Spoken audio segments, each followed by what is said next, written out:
je tombe sur une vidéo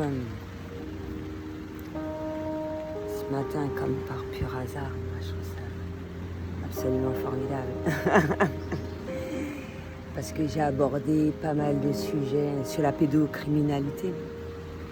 Et justement, par rapport à tous les trucs qui se mettent en place, l'intelligence artificielle et tout ce qui s'ensuit, les ondes, étant donné que je suis hypersensible, j'arrive à ressentir très fortement les changements, etc.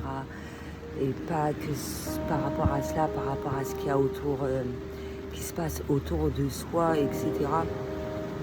Et je pense que je suis mieux à même de donner des conseils à un certain nombre de personnes parce que, étant donné que j'ai 4 enfants, donc je sais comment les choses évoluent, etc.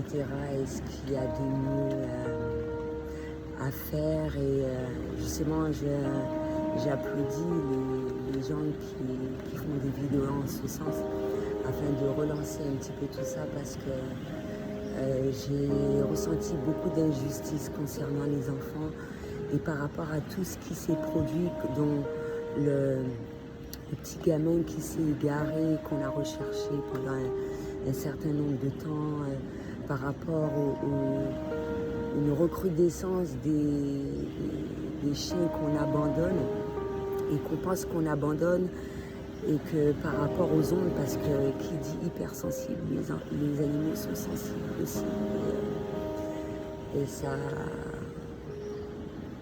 a beaucoup d'impact sur eux. Il faut faire attention à cela afin que vous puissiez les protéger. Ça me fait penser à 2 personnes justement quand je suis arrivée ici qui m'ont demandé est-ce que j'avais vu leur chien et ça leur permettra de voir quel impact a les ondes sur l'être humain. Si c'est mal, ça a pour mauvais but, on ne tient pas compte de la santé de l'être humain, de l'impact que ça a sur l'être humain, sur les animaux, etc. Peut-on parler d'humanité lorsque des personnes ne font pas attention à ce genre de choses-là et ne respectent pas l'être humain, les animaux et les enfants? Et les enfants encore plus, parce que moi j'estime un enfant ne demande pas à venir sur Terre et il est très important de les protéger. De les protéger au maximum pour que ce genre d'incident ne se produise pas. Et qu'ils ne soient pas face à ce genre de difficultés, ne se laissent pas avoir, ne se laissent pas égarer les pauvres.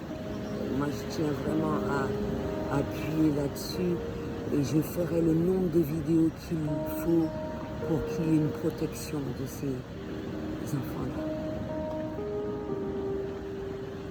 Ça me dégoûte de voir que certains ont conscience de ça et qu'ils utilisent différentes méthodes pour parvenir à leur fin dégueulasse, malpropre, répugnante. Ça ne se fait pas. Moi, ma chienne, je la laisse libre le matin un petit peu parce que bon, par rapport à la catégorie qu'elle a, je ne peux pas me permettre de le faire parce que je pense aux gens qui passent, je ne sais pas comment elle peut réagir. J'aimerais qu'elle soit libre comme les chats. Mais des fois, je me permets quand j'ai un œil sur elle, je profite quand je vais faire mon café. Et là, hormis le fait que je suis arrivée avec beaucoup d'ondes lundi à côté d'elle, mais ce matin, égarée, même si je l'appelle, elle ne sait même plus où est-ce que je suis ni rien. Si je ne m'approche pas d'elle, elle peut pas retourner sur ses pas. C'est pour vous dire le nombre de... Et je suis sur la plage. Donc par quel miracle les ondes arrivent jusque-là et quel est le but de cela? Moi j'estime que les gens sont près de la nature pour les gens qui passent la journée parce que moi c'est autre chose. J'aurai bientôt chez moi. Et quand même à avoir su trouver une alternative. Et c'est absolument merveilleux, surtout quand on n'a pas de croyances limitantes. Et moi, j'estime qu'on est près de la nature, c'est pas pour recevoir ce genre d'ondes. Et d'avoir des ondes au point que pas mal de personnes me demandent leur chemin.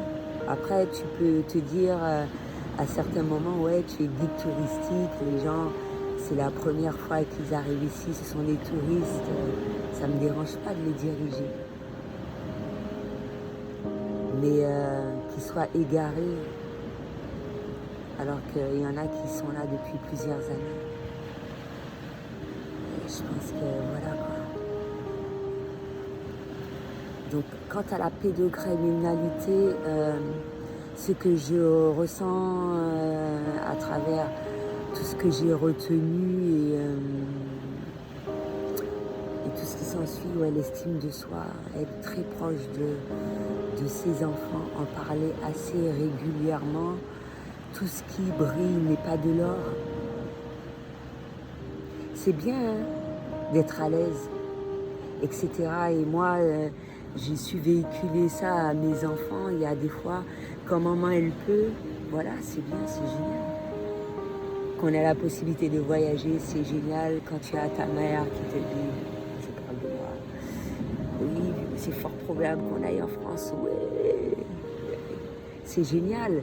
Et puis c'est même pas ça, c'est que tu proposes ça aux enfants, tu estimes qu'ils ont bien travaillé à l'école, ils ont pris sur eux par rapport à mon travail, mes absences, c'est-à-dire que quand je travaille je travaillais à des endroits comme Junipa, etc., et que les pères m'aidaient, ils prenaient le relais, etc., c'est super important à travers tout ce qui va être instauré au niveau de la famille pour que ça soit bien vécu. Oui, maman travaille, on se donne les moyens, c'est juste un laps de temps, c'est insupportable. Des fois, c'est mieux quand maman est là, etc., etc. Mais elle s'est éloignée loin de nous pour la bonne cause. Les papas prennent le relais. Je peux compter sur eux. Je peux compter sur eux. C'est super important d'être près de ses enfants. C'est bien. Et c'est en plus, maman, elle le fait pour avoir de l'argent, pour améliorer le confort. Améliorer le confort. Mais, étant donné que c'est moi qui les ai éduqués, donc je le sais, mais s'il n'y a pas possibilité d'avoir ce confort-là, on fait avec ce qu'on a. C'est pas grave. L'idéal, c'est qu'on soit soudés, qu'on soit ensemble, qu'on passe un merveilleux moment, etc.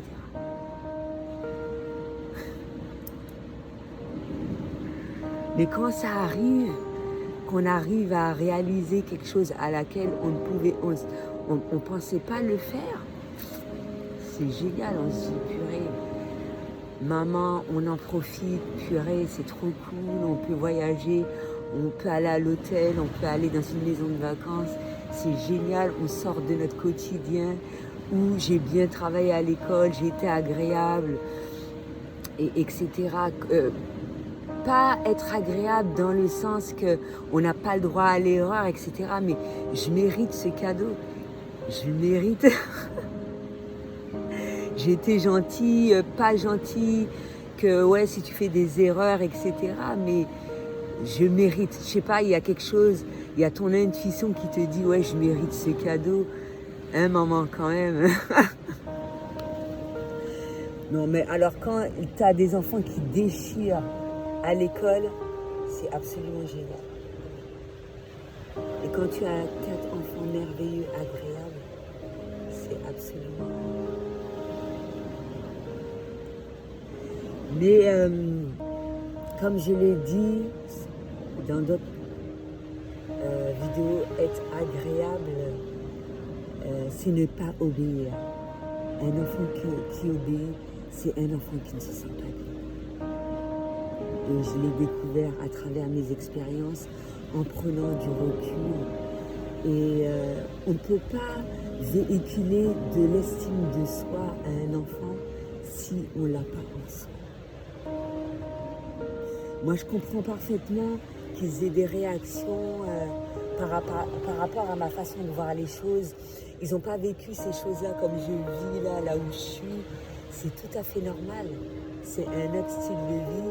Les pères n'ont pas vécu ça de la même manière. Je leur véhicule des messages à travers mon vécu, etc. De la même manière que certains pères ont vécu un certain nombre de choses en me rencontrant.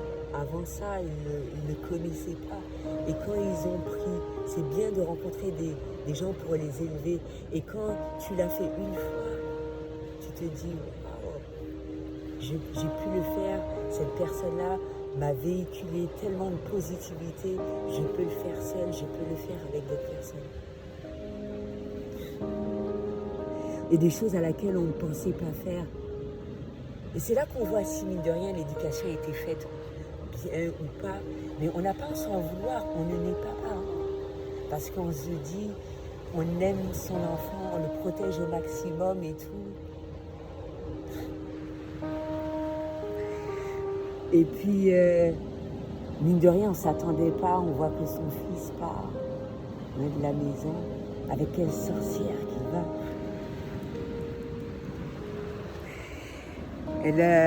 Et puis que le fils, il te dise, oui, je suis contente d'être avec toi, mais ma maman, elle fait des repas mieux que toi. Ah ça, je le sais. Mais si tu veux, si les repas de maman te manquent, tu peux aller voir maman de temps en temps. Je sais faire des bons repas, mais tu peux retourner voir ta maman.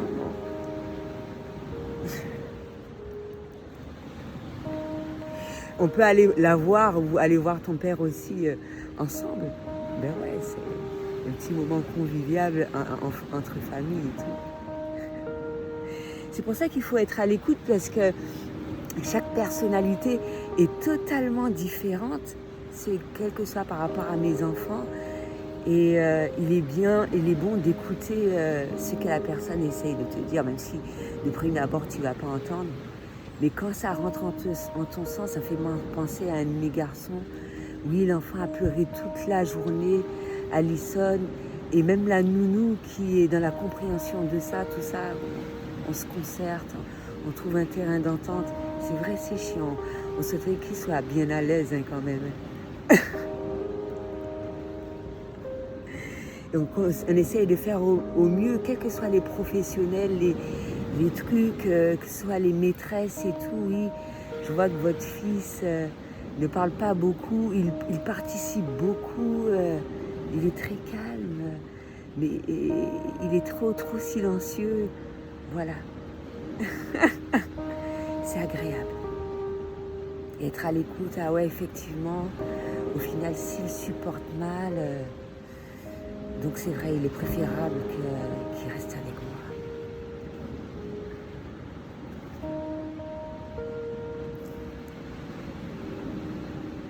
Quand tu vois des petites crotte-mines, des fois, qui évoluent dans différents lieux, ils font des petits châteaux de sable.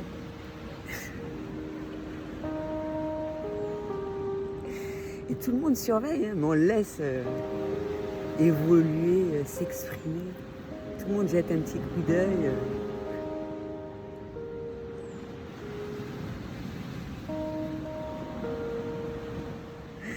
Et il y a tu vois que certaines personnes que tu fréquentes, ils sont très protecteurs et tout, même si tu vois, jette un petit coup d'œil, un petit crotte-mine. Les crotte-mines, c'est toujours agréable. Donc faites attention à vos enfants, c'est super important. Vous avez déjà vu, tu as vu quel impact que ça a sur un chien, un enfant. Et il y a toujours moyen, Wemi n'est pas mort, ce qui ne tue pas rend plus fort. Moi c'est ce que j'ai dit à ma chienne, je vais t'apprendre à faire face à ce genre de difficultés-là, c'est pas possible.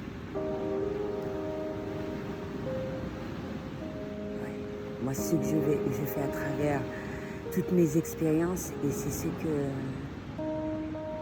que j'essaie de véhiculer à mes enfants, aux enfants que je rencontre.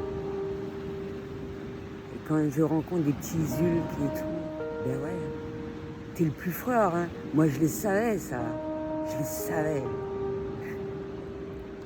Et puis tu échanges, tu joues un court instant, tu sais, dans le magasin et tout. Tu essayes de trouver l'incroyable Hulk. Il se cache. Mais il a le droit de se cacher. Putain, il faut chier, merde. Il faut qu'il reste près de sa mère aussi, il faut pas qu'il oublie. Et ouais, mon pauvre, faut pas oublier, hein. Faire attention parce que quand tu entends des annonces au micro, le petit Nathan est appelé à l'accueil. Sa maman le demande. Ben oui.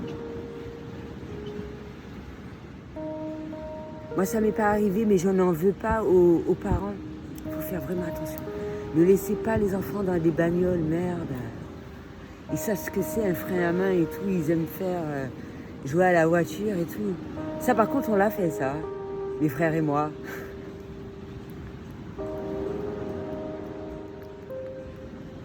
Tu vois? On sait que tu es le plus fort de l'univers, mais tu dégares, tu n'as pas de permis. Tu prends la voiture, la bagnole de ta mater et puis tu vas faire un tour avec. Ça va pas, là?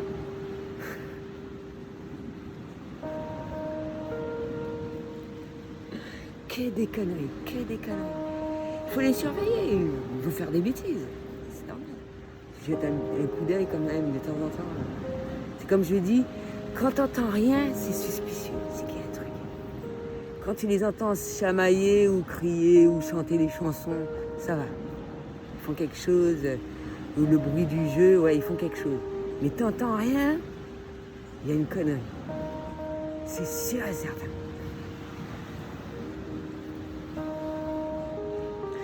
Alors les bruits de chaise, alors là, il faut aller vite. Hein. Il faut aller vite parce que quand ils déplacent la chaise, c'est pour monter dessus, aller quelque part, grimper. Voilà. Interdiction, les enfants. Même les fenêtres, tu sais, il y a beaucoup de trucs de sécurité pour les prises, pour les escaliers, un peu de tout.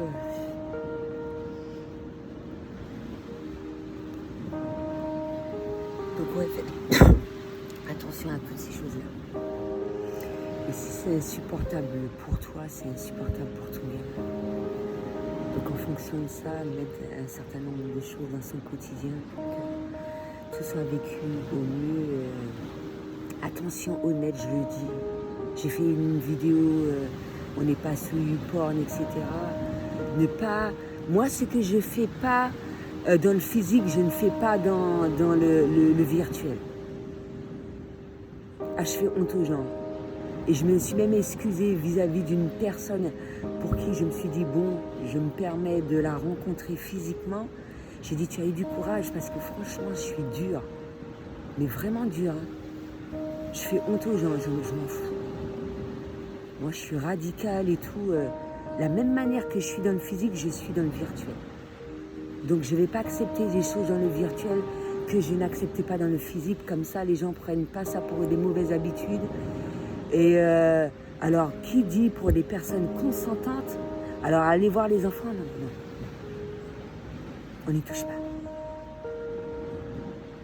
Et pour moi, tu t'adonnes à ce genre de choses-là dans le virtuel, c'est que tu aimes le faire dans le physique. Tu vois, quand tu t'amuses à te dire que tu aimes toucher les enfants ou les animaux, avoir des rapports sexuels avec eux, hein, c'est très négatif pour moi, très négatif, même dans le virtuel. Même pour toi, si c'est un jeu, moi, ça m'insupporte. Ça m'insupporte au plus haut point. C'est vraiment dégueulasse. C'est que tu aimes. Et que si tu ne l'as pas encore fait, il suffit de ça pour franchir le pas. Et le but, c'est de ne pas conforter les gens à faire des saloperies.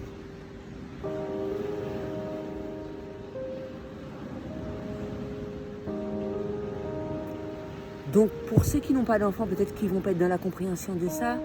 Il y en a qui, même s'ils n'en ont pas, considèrent les enfants de leurs potes comme les leurs. pensez aux enfants à travers toute votre démarche. Donc voilà, c'était ce que j'avais à dire pour aujourd'hui. À bientôt.